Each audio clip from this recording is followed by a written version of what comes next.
दोस्तों, आज हमारे स्टूडियो में हमारी बातचीत के मंच पर उपस्थित हैं प्रोफेसर सुरेश शर्मा जी। सुरेश शर्मा जी जो हैं वो रंगमंच से बहुत सालों से जुड़े हुए हैं, रंगकर्मी रहे हैं और ये जो इस समय जो हैं वो एनएसडी के कार्यकारी निदेशक हैं। इनके बारे में थोड़ा बहुत मैं जितना जानता हूं उतना बताऊंगा। सुरेश शर्मा जी, आपका बहुत बहुत स्वागत है। धन्यवाद धन्यवाद। नमस्कार आप सभी लोगों को, नमस्कार, धन्यवाद। सुरेश शर्मा जी का जन्म जो है वो 1959 में हुआ है और उन्होंने अपनी पढ़ाई लखनऊ में पूरी की। उसके बाद से 1982 में इन्होंने ड्रामेटिक्स और में इन्होंने भारतेंदु नाट्य एकेडमी से इन्होंने डिप्लोमा लिया और उसके बाद से लखनऊ से इन 1985 उन्होंने एनएसडी में एक्टिंग के स्पेशलाइजेशन के साथ इन्होंने डिग्री ली। उसके बाद से इन्होंने एक नाट्य संस्था संभव ज्वाइन कर लिया जो दिल्ली बेस्ड है और उसमें बहुत सारे बड़े बड़े नाटकों में इन्होंने काम किया। उसके जो इनकी एक खास बात है, इन्होंने कि मंडी शहर जो हिमाचल प्रदेश में है, वहां इन्होंने एक नॉन गवर्नमेंट थिएटर रिपेटरी इन्होंने वहां पर स्थापित की और work as artistic director of Shri Ram centre. Delhi में भी इन्होंने श्री राम सेंटर में इन्होंने आर्टिस्टिक डायरेक्टर के तौर पर काम किया है।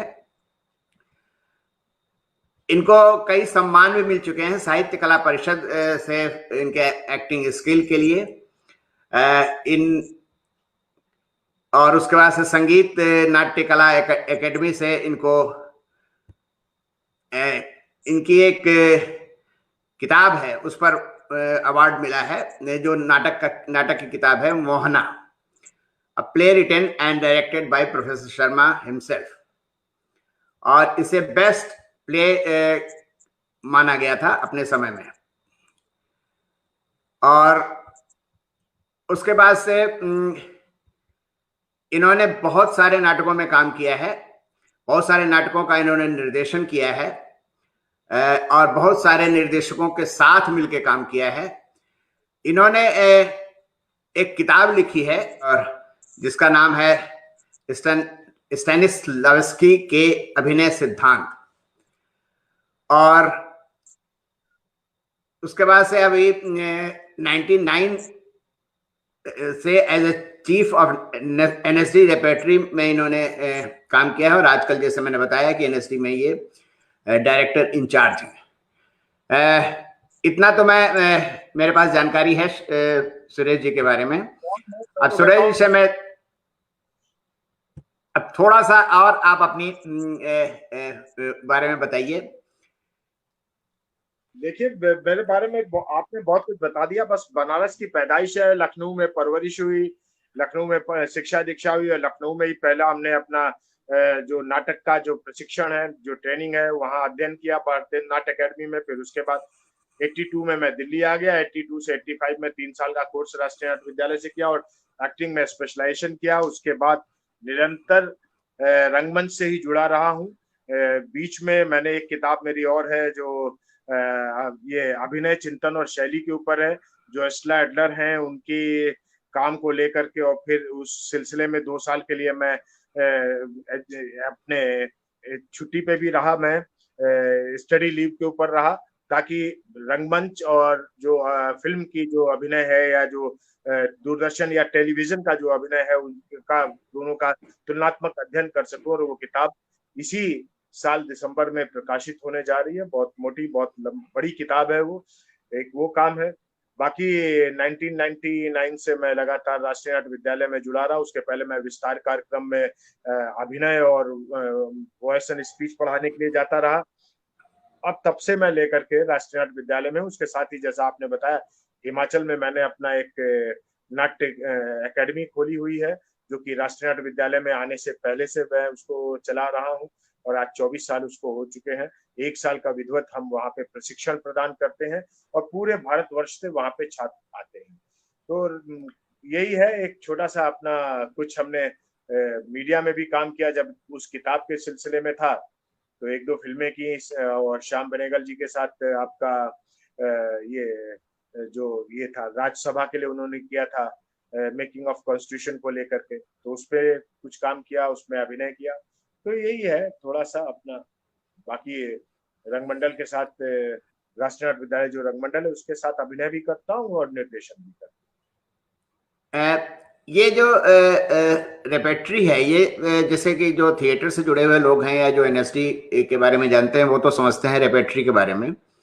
ये रेपेट्री जो है, एनएसडी रेपेट्री, ये उसका मेन ब्रांच है या उसका ये एक एक्सटेंशन है? देखिए, राष्ट्रीय नाट्य विद्यालय का जो मुख्य कार्य है, वो मुख्य कार्य जो है वो है आपका पठन पाठन का, वो है ट्रेनिंग का। 3 साल की जो ट्रेनिंग प्रदान की जाती है। जब राष्ट्रीय नाट्य विद्यालय की स्थापना, रंगमंडल की राष्ट्रीय नाट्य विद्यालय की स्थापना 1959 में जब हुई, तो फिर उसके बाद ये हुआ कि जो यहाँ से प्रशिक्षित होकर के लोग निकलते हैं, उनको एक प्लेटफॉर्म भी दिया जाए, जो उन्होंने 3 साल में जो सीखा है उसका वो एक, जिसको आप कह सकते हैं लेबोरेटरी, प्रयोगशाला के तौर पे। तो जो लोग वहां से निकलते थे, कुछ लोग, उनको राष्ट्रीय विद्यालय रंगमंडल में जगह प्रदान की जाती थी। जैसे कि आपको पता है कि आपके मनोहर सिंह जी, उत्तरा बावरकर, सुरेखा सीकरी, राज बब्बर, नादिरा जहीर बब्बर, पंकज कपूर, अन्नू कपूर, रंजीत कपूर, अनगिनत लोग जो हैं, अनंग देसाई, नामदेव जी, गोविंद नामदेव जी, ये सारे के सारे लोग इस तरह के रंगमंडल में आते रहे, रंगमंडल में काम करते रहे। इनको एक विशेष समय के लिए रखा जाता था, ना कि ये कि पूरे के पूरे ताउम्र जिंदगी भर के लिए। तो सिर्फ राष्ट्रीय नाट्य विद्यालय रंगमंडल का जो ये रहा है, वो एक रहा है कि आप वहां पे आकर के अपना प्रयोग कर सके, जो आपने सीखा है उसको कर सके। और ये देखा जाए तो राष्ट्रीय नाट्य विद्यालय का एक व्यवसायिक ब्रांच है। ब्रांच क्या, एक उसका इकाई है, जो प्रोफेशनल रंगमंच क्या है उसको पूरे हिंदुस्तान में एक मॉडल के तौर पे घूम घूम करके हम लोगों के बीच में जाते हैं, अलग अलग प्रदेशों में जाते हैं, अलग अलग शहरों में जाते हैं, विदेशों में जाते हैं। और राष्ट्रीय नाट्य, जो कहा जाए कि राष्ट्रीय नाट्य विद्यालय रंगमंडल जो नेशनल रेपेट्री का ये काम करता है, और पूरे हिंदुस्तान के रंगमंडल का एक प्रतिनिधित्व करता है, चाहे वो टेक्नोलॉजी के रूप में हो, चाहे वो आपका कथ्य के रूप में हो, राइटिंग के रूप में हो, या अभिनय के क्षेत्र में हो। एक मॉडल है ये पूरे राष्ट्रीय रंगमंच का। इसके साथ साथ राष्ट्रीय नाट्य विद्यालय का एक रंग संस्कार टोली है, जो कि टीआई, थिएटर इन एजुकेशन का काम करती है। बड़े लोग बच्चों के लिए परफॉर्म करते हैं। रंगमंच का उपयोग, सदुपयोग शिक्षा के क्षेत्र में कैसे किया जा सके, या शिक्षा को किस तरह से मनोरंजक ढंग से, जिसमें बच्चे बड़े आसानी से चीजों को समझ सकें, एक वो रंगमंडल है जिसको हम रंग संस्कार टोली कहते हैं, जो कि पूरे साल में दिल्ली और एनसीआर के स्कूल्स में जाकर के परफॉर्म करती है, या राष्ट्रीय नाट्य विद्यालय या दूसरे दूसरे प्रेक्षागृह में परफॉर्म करती है, और स्कूल के जो बच्चे हैं उनको इनवाइट करती है।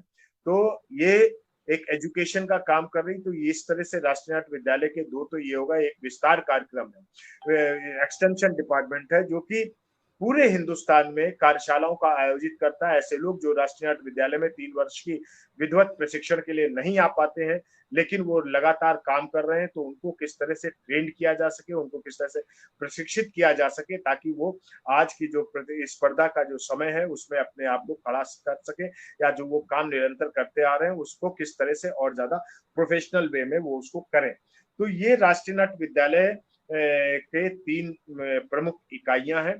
उसके अलावा राष्ट्रीय नाट्य विद्यालय का पब्लिकेशन है। राष्ट्रीय नाट्य विद्यालय के अपने 4 सेंटर हैं, जो कि अगरतला में एक है, त्रिपुरा में, जो कि आपका टीआई का काम करता है। वहां पे ऐसे लोगों को प्रशिक्षण 1 साल का दिया जाता है, जो लोग शिक्षा के क्षेत्र में जाना चाहते हैं, जो मास्टर बनना चाहते हैं, या पठन पाठन में जाना चाहते हैं। एक बनारस में हमारा नया सेंटर है, जो कि शास्त्रीय परंपरा का जो संस्कृत थिएटर है उसको लेकर के काम करता है। एक सिक्किम में हमारा सेंटर है, गैंगटॉक में, जो 1 वर्ष का वो विधिवत प्रशिक्षण प्रदान करता है। और एक हमारा बेंगलोर में सेंटर है जो 1 साल का वहां पे कोर्स रन किया जाता है। ये हमारा अपना राष्ट्रीय नाट्य विद्यालय का एक संक्षिप्त सा जो आप बात करते हैं, एक ये हमारा अपना एक वो है। अच्छा, ये जैसे आजकल तो कोरोना का समय चल रहा है और बहुत बहुत सारी चीजें गतिविधियां बाधित हैं। इस समय एनएसडी की गतिविधियां हो रही हैं कि मतलब अंदर कैंपस में, या उनको भी रोक दिया गया है? कैंपस में कैसे हो सकती हैं? आप तो मेडिकल से जुड़े हुए हैं, आपको पता है कि राष्ट्रीय नाट्य विद्यालय जो है एक स्वायत्त संस्था है, संस्कृति मंत्रालय भारत सरकार के अधीन, और जो भी गवर्नमेंट के रूल्स एंड रेगुलेशन होते हैं वो उस पर भी लागू किए जाते हैं। और आप सिर्फ गवर्नमेंट ही क्यों, आज जो पूरे दुनिया की अगर हम बात करें, इस वैश्विक महामारी में पूरी दुनिया एक जगह आकर के रुक गई है। किसी भी संस्थान में कहीं पे भी किसी भी तरह का कोई शिक्षण और पठन पाठन का कार्य उस तरह से भौतिक रूप से नहीं हो रहा है, कैंपस में नहीं चल रहा है। जहां पे भी थोड़ा बहुत चल रहा है वो ऑनलाइन करने की कोशिश की जा रही है। और आपको पता है कि रंगमंच एक ऐसी विधा है जो कि ऑनलाइन बहुत ज्यादा हम नहीं कर सकते हैं।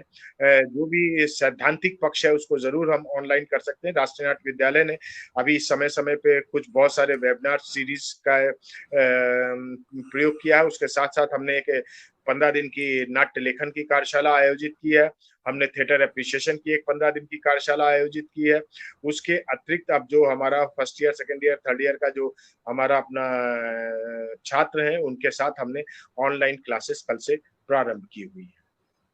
तो या आज कैंपस के अंदर तो कोई भी कार्यक्रम चल ही नहीं सकता कि, और वैसे भी रंगमंच जो है उस तरह का क्लासरूम वाली शिक्षा नहीं है। यहाँ तो आपको पर्सनल आपको कहा जाए कि जो आप सोशल डिस्टेंसिंग की बात कर रहे हैं उसको मेंटेन करते हुए रंगमंच कर पाना संभव नहीं है, क्योंकि रंगमंच बहुत ही क्रिया प्रतिक्रिया का क्षेत्र है जहाँ पे हम आपस में आकर के एक साथ जुट करके, वैसे भी कहा गया है रंगमंच जो एक समूह क्रियाकलाप है, समूह में ही ये संभव हो सकता है।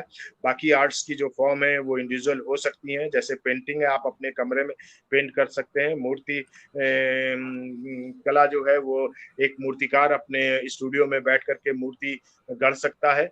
उसी तरह से एक संगीतकार अपना रियाज, आजकल तो इलेक्ट्रॉनिक आपका तंबूरे और ये सब कुछ आ चुके हैं तो उसको लेकर के वो रियाज कर सकता है। लेकिन एक रंगकर्मी जो है वो उस तरह से सिर्फ अपने बॉडी और अपनी वॉइस के ऊपर ही काम कर सकता है।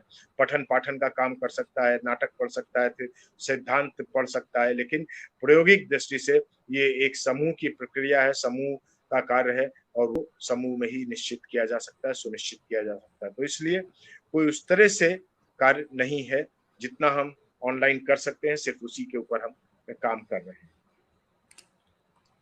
लेकिन एक बात बताइए, जैसे कि और जगहों पर जैसे टेक्निकल एजुकेशन हो रहे हैं या मेडिकल एजुकेशन हो रहे हैं, उनमें एक बातचीत चल रही है ये कि अगर ये कोरोना काल लंबा खिंच गया तो बच्चों को प्रमोट कर दिया जाए, उनके कुछ ऑनलाइन क्वेश्चंस उनसे सॉल्व करा के उनके एग्जाम लेकर के उनको प्रमोट कर दिया। क्या ये एनएसडी में भी इस तरह का कोई विचार है इस समय?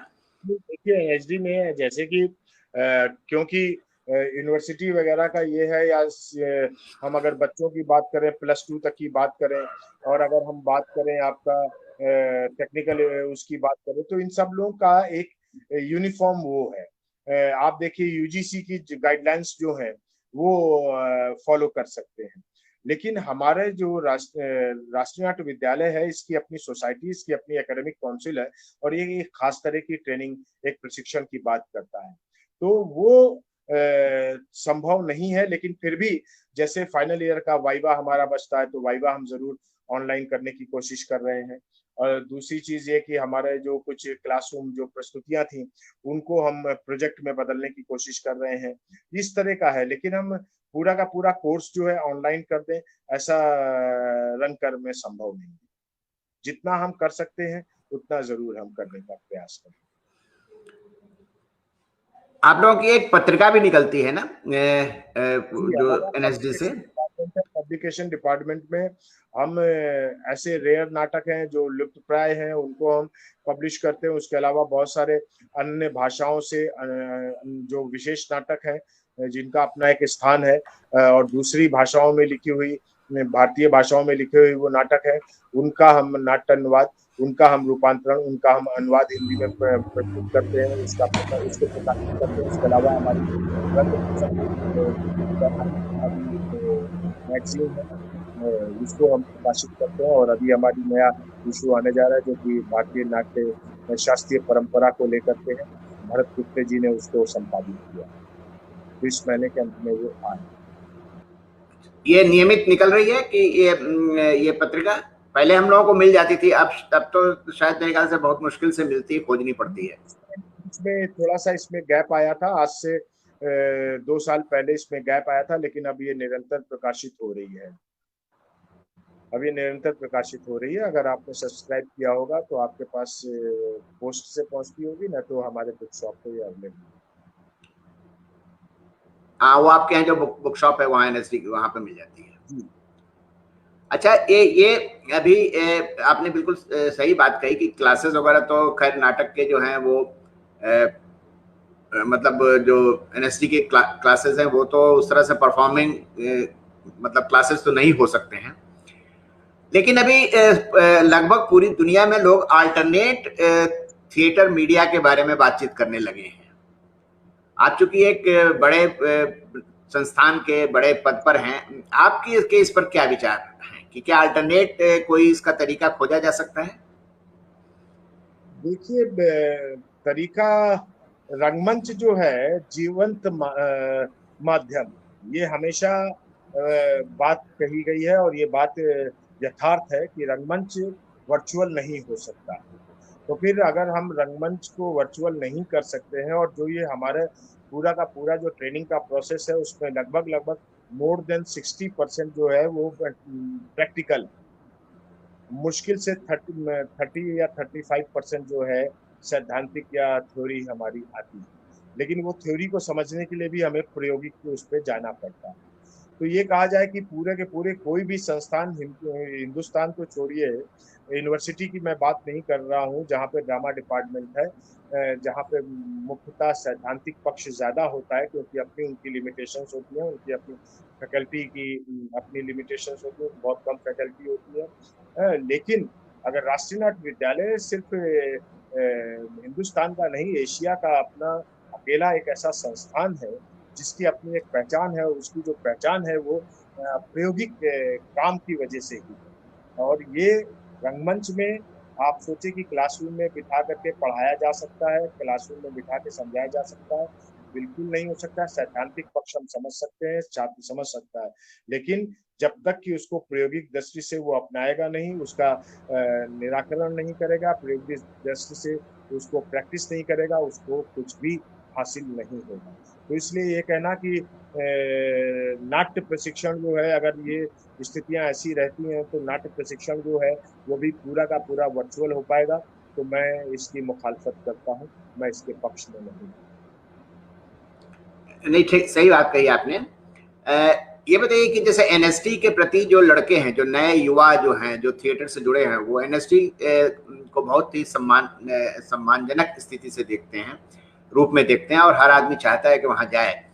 लेकिन ये बताइए कि जैसे वहां पर डिग्री ले ली, 3 साल का कोर्स पूरा कर लिया लोगों ने, तो क्या एनएसटी जो है वो उसके बाद मतलब जैसे वो और जगह होता है ना प्लेसमेंट गारंटी, तो मैं प्लेसमेंट गारंटी तो नहीं कहूंगा, लेकिन क्या उनके भविष्य के बारे में एनएसटी कुछ सलाह, कोई जिम्मेदारी कुछ इस तरह का लेता है? नहीं, देखिए, कोई भी दुनिया का कोई भी संस्थान ऐसा नहीं है कि ठीक है आईआईटीज हैं, आईआईएम हैं, मेडिकल कॉलेजेस हैं, उसकी डिमांड है, वहां से जो छात्र निकलते हैं उनकी डिमांड है। और अभी ये पूरी की पूरी जो गणित है वो सप्लाई और डिमांड के ऊपर जो है इक्वेशन जो है चलता है। अभी जो नई एजुकेशन पॉलिसी आई है, या जैसे कि हम डांस की बात करें, पेंटिंग की बात करें, म्यूजिक की बात करें, तो सरकार ने जिस तरह से सीबीएसई है, एनसीईआरटी है, इन लोगों ने विषय के तौर पे इन सारे विधाओं को, चाहे संगीत हो, पेंटिंग हो, इन सबको विषय के तौर पे इन्होंने इंट्रोड्यूस किया, लेकिन रंगमंच को, थिएटर को इन्होंने विषय के तौर पे नहीं लेकर के आए। अगर थिएटर को भी विषय के तौर पे रखा होता तो जो आज ये सवाल हो रहा है, ये सवाल नहीं होता। ये सवाल कई बार, बहुत बार किया जाता है, बार बार ये सवाल उठ करके आता है। लेकिन कोई भी ऐसा संस्थान देखिए, जो भी आईआईटी, आईआईएम या मेडिकल कॉलेज से निकलते हैं, सबकी तो गारंटी या सबकी तो प्लेसमेंट नहीं होती है। या यूनिवर्सिटी से एमए, पीएचडी, डॉक्टरेट करके लोग निकलते हैं, क्या यूनिवर्सिटीज, क्या उनकी कोई गारंटी देती है क्या? तो राष्ट्रीय विद्यालय के छात्रों के लिए गारंटी क्यों मानी जाती है? देखिए, बहुत सारे, अभी तो आज का दौर तो फिर भी बहुत अच्छा है। आप अगर हम लोग के दौर की बात करें या हमसे वरिष्ठ लोगों की बात करें, तो उस दौर में तो कहीं पे कुछ था ही नहीं। ले दे करके जब दूरदर्शन आया, तब मंगलवार को एक नाटक आया करता था। उस समय ये बाइंडिंग थी कि आपको 3 महीने के बाद ही कोई आपको दूसरा असाइनमेंट मिलेगा दूरदर्शन पे। 3 महीने अगर आपने एक असाइनमेंट कर लिया, तो 3 महीने के बाद ही आपको दोबारा असाइनमेंट मिल पाएगा। ये बात रही है। और उस समय ना इतनी कार्यशालाएं होती थी, ना युवाओं का इतना झुकाव होता था। पेरेंट्स तो जो थे, बच्चों को इस तरफ जाने के लिए कतई प्रोत्साहित नहीं करते थे, बल्कि एक बहुत ही हे दृष्टि से देखा जाता था। थिएटर करने वालों को नाटक नौटंकी करने वाला पुकारा जाता था। आज तो कोई प्राइवेट से इस तरह से चैनल्स नहीं थे, धारावाहिक नहीं थी, कोई उस तरह से आर्ट फिल्में भी 2-3 साल में एक फिल्में बना करती थी।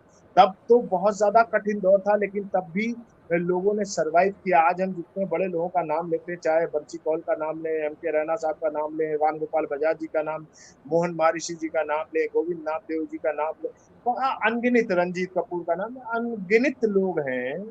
अभी चलिए सीरियल और फिल्में आ गई हैं, जिसमें अभी उस तरह की भी फिल्में बनने लग गई, जिसमें थिएटर के लोगों को काम मिलना शुरू हुआ।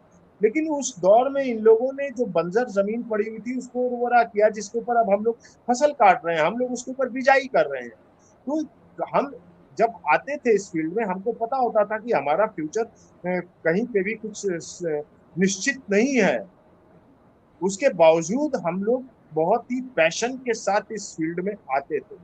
लेकिन आज का जो युवा है, आज का युवा, वो पैशन उतना, बहुत कम लोगों में वो पैशन होता है। वो चकाचौंध की जो जिंदगी है, चकाचौंध से डूब करके, उससे सराबोर होकर के मोर देन 80% इधर आते हैं, जिनके पास ना थिएटर का उस तरह का कोई बैकग्राउंड होता है। वो कॉलेज के लेवल के ऊपर उन्होंने यूथ फेस्टिवल में 2-4-6 नाटक कर लिए होते हैं, और उनको लगता है कि एनएसडी को भी वो एक यूनिवर्सिटी का कैंपस समझने लग जाते हैं। और उस तरह के रंगकर्मी जो वाकई एक कहा जाए कि एक जो ट्रेनिंग होती है, जो ग्रुप में रह करके आप काम करते हैं, एक इनफॉर्मल जो आपकी ट्रेनिंग होती है, जो आपको एक डिसिप्लिन थिएटर का सिखाती है, वो डिसिप्लिन आज के युवा वर्ग में बहुत ही कम देखने को मिलता है। ये देखिए, जो कला का क्षेत्र है, कला का क्षेत्र में टीचर का वो स्थान नहीं है जो यूनिवर्सिटी के, माफ कीजिएगा, जो यूनिवर्सिटी के टीचर का स्थान होता है।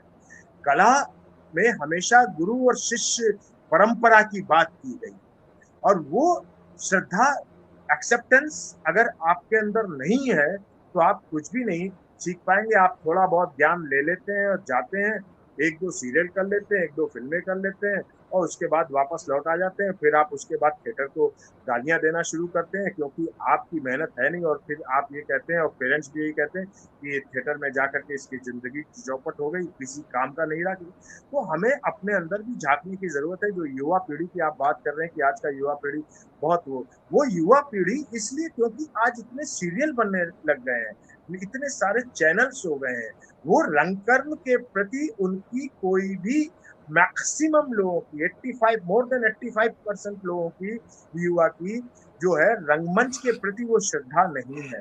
वो एक स्टेपिंग स्टोन की तरह इसको ले रहे हैं। आते हैं, एक ठप्पा लगवाते हैं, और उसके बाद मुंबई जाते हैं, वहां एक एक कमरे में 8-8, 10-10 लोग रहते हैं। और फिर उसके बाद वहां पे जब काम नहीं मिलना शुरू होता है, तो आप दूसरी संगतों में फंस जाते हैं, और फिर वहां आपके अंदर फ्रस्ट्रेशन आता है, और फिर आप अपने शहर वापस आने लायक भी नहीं रहते हैं। तो ये एक युवा पीढ़ी को बहुत ही गंभीरता से सोचना और समझना होगा। मैं ये नहीं कहता हूं कि आप ताउम्र रंगमंच करें। आप एटलीस्ट अगर आए हैं कि मुझे फिल्मों में जाना है और सीरियल्स करनी है, लेकिन मैं उसके लिए रंगमंच में आया हूं ताकि थोड़ा सा मैं ज्ञान हासिल कर सकूं, थोड़ा सा अपने को रवा कर सकूं, थोड़ी प्रैक्टिस कर सकूं, तो आप एटलीस्ट कम से कम जितने साल के लिए आए हैं उतने साल पूरी डेडिकेशन के साथ, पूरी श्रद्धा के साथ, पूरी डिसिप्लिन के साथ अगर आप काम करेंगे तभी आप आगे सक्सेस होंगे। आप सिर्फ सोचेंगे कि मैं एनएसडी से पास आउट हूं और मुझे काम मिलेगा, तो हर साल एनएसडी से पहले 20 लोग निकलते थे, अब पिछले 11 सालों 12 सालों से 26 लोग निकल रहे हैं। अगर आप नाम गिनना चाहेंगे तो उंगलियां काफी होंगी, उंगलियां काफी होंगी, और नाम जो है आपके 10-12 पे आप रुक जाएंगे।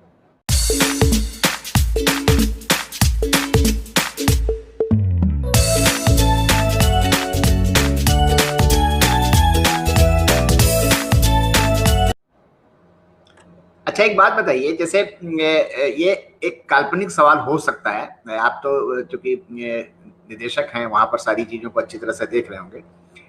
ये जितने ये जो थिएटर से जुड़े लोग होते हैं, जैसे मान लीजिए जो फिल्मों से जुड़े लोग हैं, वो आजकल वो कास्टिंग डायरेक्टर वगैरह तमाम वो लड़कों के इंटरव्यू लेते हैं और फिल्मों के लिए सेलेक्ट करते हैं।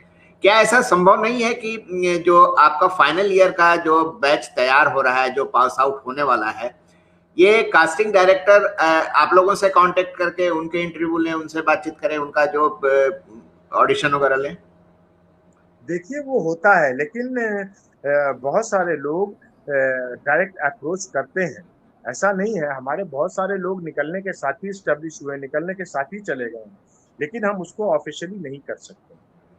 वो लोग आते हैं क्योंकि बहुत सारे अभी जो कास्टिंग डायरेक्टर हैं वो रंगमंच के क्षेत्र से ही है, और कई बार ऐसा होता है कि हम बनने तो जाते हैं अभिनेता, लेकिन नहीं बन पाते तो हम कास्टिंग डायरेक्टर भी बन जाते हैं। बहुत सारे ऐसे नाम हैं, नामों को मैं यहाँ नहीं वो करना चाहता हूँ। देखिए, अगर आपके अंदर शिद्दत है, आपके अंदर पैशन है, आपके अंदर पेशेंस है, और आपने वाकई काम किया है, तो आपको आज की तारीख में काम मिलता है। अगर आपने वाकई काम सीखा है तो, और आप काम करने लायक।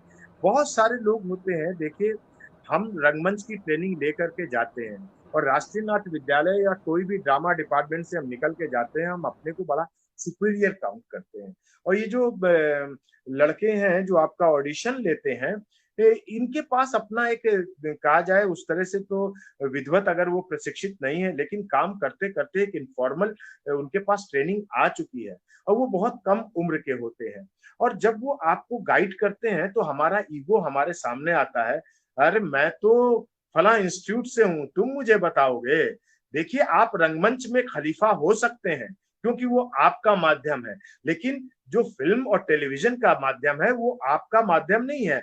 आपने विधिवत उसका प्रशिक्षण नहीं लिया है, लेकिन जो लड़का या जो यंग लड़की बैठी हुई आपका ऑडिशन ले रही है, अगर ले रहा है, अगर वो आपके ऊपर कुछ कमेंट करता है या आपको कोई सलाह देता है, तो आपको उसको स्वीकार करना चाहिए, क्योंकि वो आप अपने फील्ड के खलीफा हो सकते हैं, तो वो अपने फील्ड का खलीफा होगा या होगी, तो वो आपके हक के लिए, आपके फायदे के लिए आपको कुछ बता रही है। तो वहां पे हमारे बहुत सारे लोगों में ये ईगो आ जाता है कि मैं तो फला इंस्टीट्यूट से हूँ, तो आप सेट के ऊपर जाते हैं, बहुत सारे ऐसे एग्जाम्पल हैं। आप सेट के ऊपर जाते हैं, आप अपने को एक्टर के साथ बहस करते हैं, आप यंग डायरेक्टर हैं तो आप उसके साथ बहस करते। देखिए, आप बहस और अपनी शर्तों पे तब आप काम कर सकते हैं जब आपने अपनी पोजीशन बना ली है, जब आपके बिना वहां उनका काम नहीं चल सकता है, तब आप अपनी शर्तें लागू कीजिए। है, वो भी नहीं लागू करनी चाहिए, लेकिन जब आपकी कोई पहचान ही नहीं है वहां पे, आप रंगमंच के कितने भी बड़े अभिनेता रहे हो, लेकिन आपकी उस मीडिया में कोई पहचान नहीं है, तो जब तक आपकी पहचान नहीं बनती है, आप बहुत ही सरल और बहुत उससे आप रहें। यही कारण है कि जो मैंने कहा कि हर साल इतने लोग निकलते हैं, तो आप नाम कितनों का गिन सकते हैं।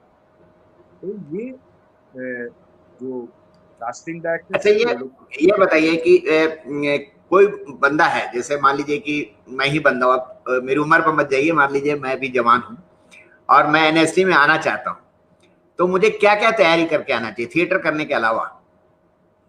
देखिए, थिएटर करने के अलावा लोग के अंदर बड़ी गलत फहमी है कि रंगमंच करने के लिए आपका एक खूबसूरत शरीर डोले शोले होने चाहिए और रंग गोरा होना चाहिए और आपकी जुबान साफ होनी चाहिए। मैं आप डायलॉग बोल सकते हो, बेशक आप कॉपी करते हैं।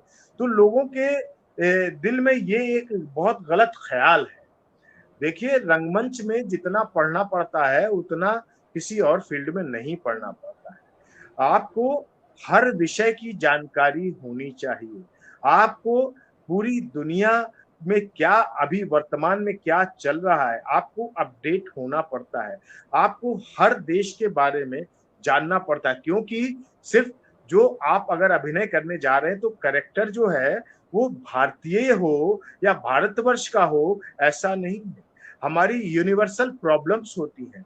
हमारे सिर्फ जिस तरह की हम बात करें कि डायलॉग बोल लेना और बॉडी बना लेना नहीं। आपको जब आप कैरेक्टराइजेशन करते हैं तो भौगोलिक स्थिति के बारे में आपको पता होना चाहिए, इकोनॉमी के बारे में आपको पता होना चाहिए, हिस्ट्री के बारे में आपको पता। अगर आप हिस्टोरिकल कोई प्ले कर रहे हैं तो क्या आप सिर्फ उस समय पढ़ेंगे?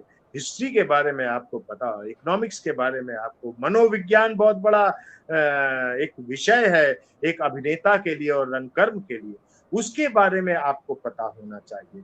ये सारी चीजें, ये बहुत गलत फहमी है कि अभिनेता बनने के लिए और नाटक करने के लिए पढ़ने लिखने की जरूरत नहीं होती है। अगर वाकई कोई सीरियस रंगकर्मी है, जितने बड़े बड़े लोगों का नाम मैं ले रहा हूँ, अगर उन्होंने जितनी मेहनत इस फील्ड में की है उसका 40% कर लेते तो आज वो प्रशासनिक अधिकारी, वरिष्ठ प्रशासनिक अधिकारी वो बन चुके होते और रिटायर होने के कगार पे। तो रंगमंच में ये बहुत सारी भ्रांतियां लोगों के दिमाग में फैली हुई हैं कि ऐसा होता है, ये होता है, कुछ करने की जरूरत नहीं होती, मौज की जिंदगी, ऐसा नहीं है। आप बड़े बड़े अभिनेताओं की अगर ऑटोबायोग्राफी आप उठा के पढ़ें, अमरीश पुरी साहब की है जीवन का रंगमंच, अगर आप पढ़ें तो इन अभिनेताओं को पढ़ना चाहिए, या जो इस फील्ड में आना चाहते हैं, गुरुदत्त की ऑटोबायोग्राफी पढ़नी चाहिए, कमला देवी चट्टोपाध्याय की पढ़नी चाहिए। ये जो पढ़े, चार्ली चैपलिन के बारे में पढ़े, मीना कुमारी के बारे की, उनकी, इन सब लोग की, राज कपूर की साहब की ऑटोबायोग्राफी, तो पता चलेगा कि जो चमकती हुई दुनिया है उसके पीछे मेहनत कितनी है। ये सिर्फ बॉडी बना लेने से, रंग साफ होने से और डायलॉग कॉपी कर लेने से अभिनेता नहीं कहलाते हैं, वो मिमिक्री आर्टिस्ट होते हैं।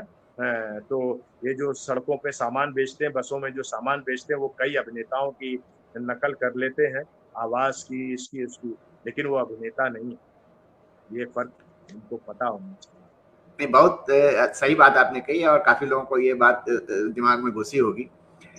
मैं ये अच्छा ये बताइए कि जैसे 3 साल का जो कोर्स होता है तो उसमें भी तो आप काफी पढ़ाते होंगे लोगों को, मतलब विभिन्न नाट्य विधाओं के बारे में, मतलब भारत में ही इतनी कलाएं हैं उनके बारे में, मतलब अगर मोटा मोटी देखें तो प्रोसेनियम के बारे में, प्रोसेनियम के सारे मतलब टिट्स एंड बिट्स के बारे में, नुक्कड़ नाटक के बारे में और थर्ड थिएटर के बारे में और विदेशों के नाटकों के बारे में, ये सब तो पढ़ाया जाता होगा बच्चों को वहां पे? पढ़ाया जाता है, उनके प्रयोग किए जाते हैं। शेक्सपियर का नाटक होता है, कॉमेडिया दलार्ते होता है, आपका रियलिस्टिक प्ले होता है, आपका फोक प्ले होता है, आपको फोक इनपुट दिया जाता है, आपको मार्शल आर्ट की ट्रेनिंग दी जाती है, आपको म्यूजिक की ट्रेनिंग दी जाती है, आपको डांस के जो विविध वो हैं, चाहे ट्रेडिशनल डांस की बात करें, क्लासिकल डांस की बात करें, वो सारी चीजें की प्रशिक्षण दिया जाता है। सिर्फ भारतीय रंगमंच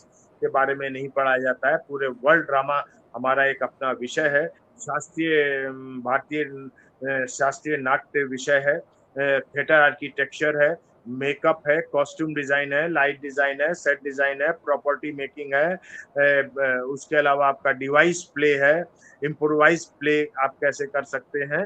अनेक अनेक अनेक रंगमंच से जुड़ी हुई जितनी भी विधाएं हैं, जितनी भी उसकी ब्रांचेस हैं, उन सब का प्रशिक्षण यहाँ पे आपको वॉचिक किस तरह से रंग संभाषण का आपको प्रशिक्षण दिया जाता है कि आपको संवाद कैसे बोलना है। आपको योगा कराया जाता है, क्योंकि योगा बहुत इम्पोर्टेंट विषय है, सब्जेक्ट है एक अभिनेता के लिए। मॉडर्न डांस की ट्रेनिंग आपको दी जाती है।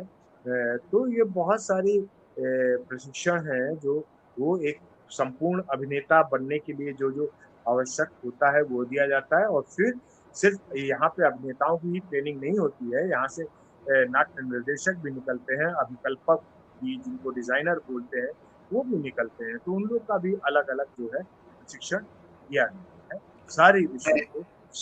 जैसे मैं ये अभी आपके बारे में जब मैं पढ़ रहा था तो उसमें आपको अभिनय के लिए मतलब आपने विशेष प्रशिक्षण लिया है वहां पर, तो क्या ये मेरा स्पेशलाइजेशन जगह शुरू से होता है या लास्ट ईयर में होता है? पहले देखिए क्या होता था, भारतीय नाट्य अकेडमी में 2 साल का जब कोर्स हुआ तो जो सेकेंड ईयर होता था वो आपका स्पेशलाइजेशन होता था। तो मैंने वहां से भी एक्टिंग में ही स्पेशलाइजेशन किया। राष्ट्रीय नाट्य विद्यालय में क्या होता था, 1.5 साल के बाद जो है आपका स्पेशलाइजेशन शुरू होता था पहले। लेकिन अभी हम शुरू से ही इंटरव्यू के वक्त से ही हम ये एक कॉलम देते हैं कि आप स्पेशलाइजेशन किस फील्ड में करना चाहते हैं, निर्देशन में, डिजाइनिंग में या अभिनय में। फिर आपका जो साक्षात्कार है उसी तरह से लिया जाता है और आपका फर्स्ट ईयर के बाद से जैसे ही प्रथम वर्ष समाप्त होता है और आपका विधिवत जो है स्पेशलाइजेशन शुरू कर हो जाता है। तो जो डिजाइनिंग और डायरेक्शन के स्टूडेंट हैं उनकी कुछ क्लासेस अलग होती हैं, कुछ सम्मिलित होती हैं, कुछ अलग होती हैं, और एक्टिंग के जो स्टूडेंट्स हैं उनकी अलग होती है। लेकिन जब प्रस्तुति होती तो तीनों तीनों स्पेशलाइजेशन के लोग मिल करके काम करते हैं। जो अभिनय में स्पेशलाइजेशन कर रहे हैं वो अभिनय का काम करते हैं, जो डिजाइनिंग में स्पेशलाइजेशन कर रहे हैं वो डिजाइनिंग का काम उस प्रोडक्शन में देखते हैं, और जो निर्देशन में स्पेशलाइजेशन कर रहे हैं वो निर्देशन की फील्ड को देखते हैं। मतलब चॉइस पहले ही भर देनी पड़ती है? हाँ, चॉइस आपको पहले देनी। अच्छा, एक सवाल है और जो मेरे दिमाग में आया है वो ये है कि जैसे कि राष्ट्रीय नाट्य विद्यालय जो ये रंग महोत्सव वगैरह के कार्यक्रम भी कराता है शायद मेरे ख्याल से। इंटरनेशनल तो थिएटर। हाँ हाँ, तो ये इसका क्या कंसेप्ट है? मतलब ये मतलब बड़े बड़े शहरों में होता है जैसे मेट्रोज में, या ये गांव कस्बों और छोटे शहरों में भी होता है? देखिए क्या है, एक मेन फेस्टिवल होता है भारत रंग महोत्सव जो कि दिल्ली में होता है, और फिर कुछ 5 जगह पे सैटेलाइट फेस्टिवल होते हैं, पैरेलल फेस्टिवल भी कहते हैं। जैसे दिल्ली में जो होता है वो 20 दिन का होता है, बाकी जगह पे 7 दिन का होता है। तो हर साल उन शहरों का चुनाव, उन प्रदेशों के हिसाब से उन शहरों का चुनाव किया जाता है। लेकिन ये आपका कहना कि मेट्रो में होता है, ऐसा नहीं है। हम नॉर्थ ईस्ट के भी छोटे शहरों में जाते हैं, दूसरे प्रदेशों के, जैसे इस साल हमने देहरादून में किया था, उत्तराखंड में कि देहरादून में किया, छोटे आपका डिब्रूगढ़ में किया, आपका धुलियाजान में किया, इस तरह से बनारस में हम कर चुके हैं। अलग अलग उसमें जाकर के हम करते हैं वाकई, जहाँ पे उस तरह के समारोह की आवश्यकता, उस तरह के समारोह के लिए हमको दर्शक वहां प्राप्त होते हैं और वहां पे एक मूवमेंट खड़ा करने की जरूरत हमें लगती है। तो ये सारी चीजें देखी जाती हैं। और इसका जो संबंध है, देखिए मूलतः ये पहले दिल्ली में शुरू हुआ था। इसके पीछे एक हमारी जो ये था कि पठन पाठन का, ये सिर्फ फेस्टिवल आयोजित करना राष्ट्रीय नाट्य विद्यालय का कार्य नहीं है। राष्ट्रीय नाट्य विद्यालय का जो कार्य है वो ट्रेनिंग का कार्य है। उसका जो कहा जाए एम एंड ऑब्जेक्ट है वो प्रशिक्षण का है। क्या है कि इसका जो शुरुआत हुई 1998 में हुई, जो कि आदरणीय हमारे उस वक्त के जो राम गोपाल बजाज साहब निर्देशक हुआ करते थे, उनकी ये परिकल्पना थी कि पूरी दुनिया में रंगमंच में क्या क्या नए नए प्रयोग हो रहे हैं, जो बेस्ट काम है वो हम एक जगह एकत्रित करके लाएं। और जो राष्ट्रीय नाट्य विद्यालय के छात्र हैं, उसके अलावा हिंदुस्तान में जो लोग अफोर्ड कर सकते हैं, इस कला के क्षेत्र से जुड़े हुए हैं, अलग अलग विश्वविद्यालयों में जहाँ पे ड्रामा डिपार्टमेंट रन हो रहा है या ड्रामा स्कूल है, वहाँ के छात्र आए और 20-25 दिन के अंदर पूरी दुनिया का जो बेस्ट थिएटर है उसको एक साथ देख सकें, और उनकी अलग अलग शैली, क्योंकि उसमें सिर्फ मॉडर्न थिएटर नहीं होता है, उसमें हम फोक का भी, एक ट्रेडिशनल थिएटर का भी इनपुट होता है, फोक का भी इनपुट होता है। उसके साथ साथ दुनिया भर के जो बेस्ट नाटक है उनको हम लेकर के आते हैं, क्योंकि छात्रों को हर जगह ले जा पाना संभव नहीं है, ना ही इकोनॉमिकल दृष्टि से और ना ही फिजिकली उस तरह से संभव है कि हम अपने छात्रों को या रंगकर्मियों को अलग अलग शहरों में, अलग अलग देशों में ले जा सकें और दिखा सकें कि देखो बेस्ट थिएटर क्या है। तो इसलिए इसके पीछे दृष्टि ये थी कि जो बेस्ट थिएटर है वो हम अपने छात्रों को उनके साथ एक साक्षात्कार करा सके, ये एक इसके पीछे मकसद रहा। फिर धीरे धीरे एलिब्रेट हुआ कि हम क्यों ना जो हिंदुस्तान के कोने में जो अन्य रंगकर्मी हैं या दर्शक हैं, हम उन तक की भी क्यों ना इन प्रस्तुतियों को लेकर के जाएं। तो उसमें से हम 7-7 प्रस्तुतियां, अगर मान लीजिए दिल्ली में हम 60 प्रस्तुति कर रहे हैं, तो हम अलग अलग जो 5 सैटेलाइट हमारे फेस्टिवल हैं, तो उसके लिए हम 7 दिन का वो करते हैं और 7 बेस्ट प्रस्तुतियां जिसमें विदेशी नाटक भी होते हैं, मल्टीलिंगुअल भी होते हैं, अलग भाषाओं के भी होते हैं और हिंदी के भी होते हैं, हम वो ले जा करके उन लोगों को दिखाते हैं। ये है इसके पीछे। एक सवाल छोटा सा और उसके बाद से फिर आप, हाँ, एक छोटा सा सवाल और है कि जैसे अगर देखा जाए दुनिया के बड़े बड़े कलाकारों के बारे में बात की जाए, और जैसे अपने भारत का ही देखा जाए, अमिताभ बच्चन को ले लीजिए, राजेश खन्ना को ले लीजिए, इन लोगों ने कहीं विधिवत ट्रेनिंग तो ली नहीं थी, लेकिन फिर भी ये बहुत टॉप पे पहुंचे। देखिए मैंने बात की तो ना, इसके पीछे आप क्या कारण देखते हैं? देखिए एक मैंने जो बात की, एक होती है आपकी फॉर्मल ट्रेनिंग और एक होती है इनफॉर्मल ट्रेनिंग। तो अगर आप अमिताभ साहब की बात करें तो अमिताभ साहब जिस परिवार से आए हैं, वो परिवार कला के क्षेत्र से जुड़ा रहा है। आप साहित्य को अलग क्यों कर रहे हैं? और अमिताभ साहब ने उस तरह से तो चलिए विधिवत नहीं, लेकिन कॉलेज के दिनों में वो करते रहे हैं। उसके अलावा उनका अपनी एक जो कहा था भावना थी या उनका जो एक लक्ष्य था, उनका बहुत क्लियर लक्ष्य था, तो उन्होंने अपने को तैयार किया। आपको ये भी पता होगा कि उनको ऑडिशन में ही AIR ने उनको आवाज की वजह से उनको असफल कर दिया था, वो नहीं किया।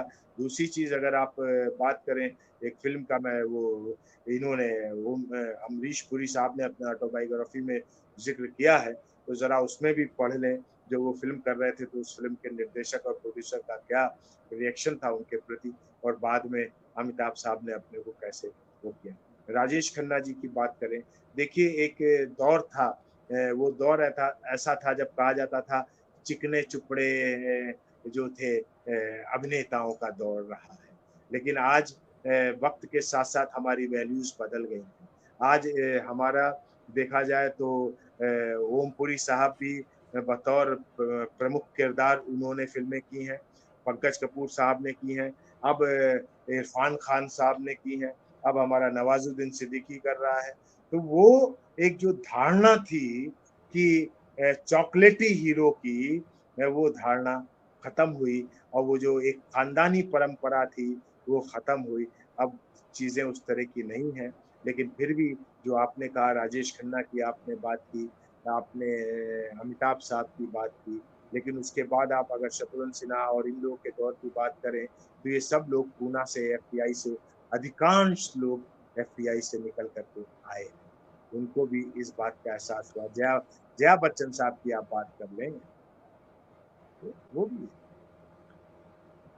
तो एक लेकिन ये भी है कि वो विजय अरोरा भी आए थे, वो तो चल नहीं पाए, वो FTI से आए थे, पूना फिल्म बहुत सारे देखिए, हर संस्थान से बहुत सारे लोग निकलते हैं।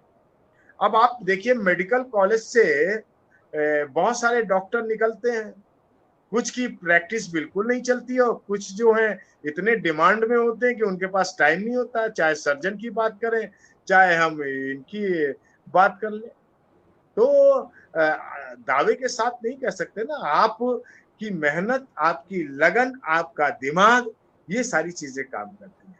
और अभी तो जो देश की स्थिति है उसके बारे में मैं बोलना नहीं चाहूंगा कि मतलब परिवार के लोग ही उनसे अपना इलाज नहीं करवाना पसंद करते, तो क्या कह सकते।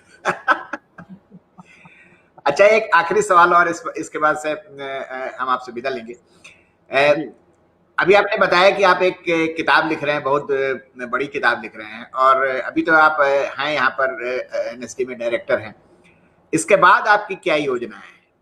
देखिए, इसके बाद हमारा हमारा अपना संस्थान है, और क्योंकि मैं आज की तारीख तक की मैं मंच पे सक्रिय हूँ, मैं अभिनय आज की तारीख तक की करता हूँ, निर्देशन भी करता हूँ, तो आज किस तरह की ट्रेनिंग की आवश्यकता है, इसके ऊपर मेरे अपने विचार हैं। और खुद अभिनेता होने के नाते इतने सारे लोगों के साथ अभिनय किया, यंग जनरेशन के साथ अभिनय करते हैं, क्या जरूरत है, और आज के समय को देखते हुए एक प्रशिक्षण को लेकर, तो मेरा अपना संस्थान है, मेरा पूरा इंफ्रास्ट्रक्चर है हिमाचल के अंदर। तो मेरी कोशिश, और मैं उसको एक मिशन के तौर पे चलाता हूँ। वो एक व्यवसायिक उस पे हम नहीं उसको रन करते, एक हमारा वो मिशन है, क्योंकि मैं भी लखनऊ से आया हूँ, एक छोटे प्रदेश से निकल के आया हूँ। तो मैं इन छोटे प्रदेशों के, छोटे शहरों के बच्चे जो निकल के आते हैं, उनकी जो समस्याएं हैं, उससे मैं खुद निकला हुआ हूँ, तो मैं बहुत अच्छी तरीके से जानता हूँ। तो मैं उनके लिए काम करूंगा। 22 साल हो गए हमारे संस्थान को, अब पूरी तरह शिद्दत के साथ मैं वहां जुटूंगा। उसके साथ साथ मैं दिल्ली और मुंबई में काम करूंगा। ये मेरा अपना, और जहां जहां मुझे पढ़ाने का अवसर मिलेगा, मैं अभिनय पढ़ाने और रंग भाषण यानी कि स्पीच पढ़ाने के लिए मैं जाऊँ। ये जो शिमला में आपका जो इंस्टीट्यूट आपने बना रखा है, मतलब ट्रेनिंग इंस्टीट्यूट ड्रामा का, थिएटर का, इसमें क्या ये सिर्फ हिमाचल प्रदेश के लोगों के लिए है कि ये इसमें कोई भी नहीं अप्लाई नहीं करके जा सकता नहीं, शिमला में नहीं है, ये कुल्लू के पास, कुल्लू है? अरे मनाली मंडी के पास मंडी एक में। मंडी मंडी डिस्ट्रिक्ट पड़ता, बहुत बड़ा डिस्ट्रिक्ट है। हाँ और हाँ। वहां पे तो हिमाचल से एक या दो स्टूडेंट होते हैं, बाकी तो ऑल ओवर इंडिया से वहां आते हैं। जैसा कि मैंने कहा कि वहाँ नॉर्थ ईस्ट से भी आते हैं, गुजरात से भी आते हैं, राजस्थान से आते हैं, बिहार से आते हैं, यूपी से आते हैं, पंजाब से आते हैं, बंगाल से, वेस्ट वेस्ट मतलब सिलीगुड़ी से, मतलब अलग अलग प्रदेशों से वहां आते हैं, और हिमाचल से एक या दो स्टूडेंट होते हैं। और हमने सारी, ठीक है, हम शहर से, क्योंकि इस तरह के संस्थान किसी प्रॉपर शहर में नहीं होने चाहिए, मेरी ऐसी मान्यता है। क्योंकि इस तरह की ट्रेनिंग एक खास तरह का एटमॉस्फेयर, एक खास तरह का वातावरण मांगती है। तो शहर से 12 किलोमीटर दूर मैंने नेशनल हाईवे के ऊपर, एकदम नेशनल हाईवे पे हमने अपना इंस्टीट्यूट ये बनाया है। 5 एकड़ में ये इंस्टीट्यूट है, और ये मुझे मतलब इस बात का बड़ा फक्र है, और मैं ऊपर वाले का बहुत एहसानमंद हूँ, उसको बहुत मैं मानता हूँ कि देश में कुछ ही ऐसे संस्थान हैं जिनके पास अपना कुछ इस तरह का इंफ्रास्ट्रक्चर मौजूद है। तो ये हमारे पास अपना इंफ्रास्ट्रक्चर है, हॉस्टल है, मेस है, अपनी एक बहुत आधुनिक लाइब्रेरी भी है, तो ऑडियो वीडियो लाइब्रेरी भी है। तो बहुत कुछ इस तरह की साधन है, और 1 साल का सुबह 7 बजे से लेकर रात 9 बजे तक की हमारा प्रशिक्षण चलता है। तो एक ये उसके ऊपर मैं फोकस करूंगा। तो वहाँ हिंदुस्तान के अलग अलग, कोई बल्कि नेपाल से भी वहाँ छात्र आते रहते हैं। तो ये एक हमारा मतलब आप अब उस पर फोकस करेंगे बेसिकली? जी जी, उस पे फोकस करूंगा, और थोड़े कुछ चीजें लिखनी है। इतने साल का अनुभव है। मैं, मेरी अपनी एक किताब है, जब मैं रिटायर हो रहा हूँ तो विद्यालय को लेकर के भी मैं एक किताब लिख रहा हूँ। इस पूरे प्रोसेस को, जो 20-22 साल का मेरा अनुभव है विद्यालय में, उसको लेकर के भी, क्योंकि वो सारी चीजें एक पब्लिक डोमेन में जानी चाहिए, जो भी अच्छा है वो भी, और जो वहाँ कुछ और भी जो लगता है कि वहाँ और क्या क्या बेहतर किया जा सकता है और होना चाहिए, उन सारी चीजों को लेकर के भी एक किताब, अपने अनुभवों को लेकर के मैं एक वो, उसको आप कह सकते हैं कि आपकी जो जर्नी है, आपकी जो यात्रा है, उसको लेकर के भी मैं, बायोग्राफी बायोग्राफी कह सकते हैं। जी जी, उसको भी। लेकिन मैं नाटक को लेकर के, ट्रेनिंग को लेकर के काफी कुछ लिखना चाहता हूँ। और अपने को, मेरी ख्वाहिश यही है कि मेरी अंतिम सांस भी जो है रंगमंच पे ही निकले। तो क्योंकि मैं लगातार परफॉर्म करता हूँ, और बस ईश्वर हमें इस लायक बना के रखे कि मैं अपने अंतिम क्षणों में भी परफॉर्म करता रहूं। तो सुरेश जी नमस्कार, बहुत बहुत धन्यवाद आपको कि आपने अपने व्यस्त समय से समय निकाल करके मुझे दिया, और मैंने आपके बारे में सुना था, उससे ज्यादा आपको मैंने सिंपल और मधुर पाया। क्योंकि आमतौर पे क्या होता है कि बड़े बड़े इंस्टीट्यूट के जो डायरेक्टर होते हैं, मैं तो बहुत नजदीक से लोगों को देखता हूँ, इसलिए ज्यादा कुछ इस पे बोलना नहीं चाहता हूँ। बहुत बहुत धन्यवाद आपका। बहुत नमस्कार। बहुत आपका धन्यवाद, आभार, सभी लोगों का बहुत बहुत आभार, धन्यवाद।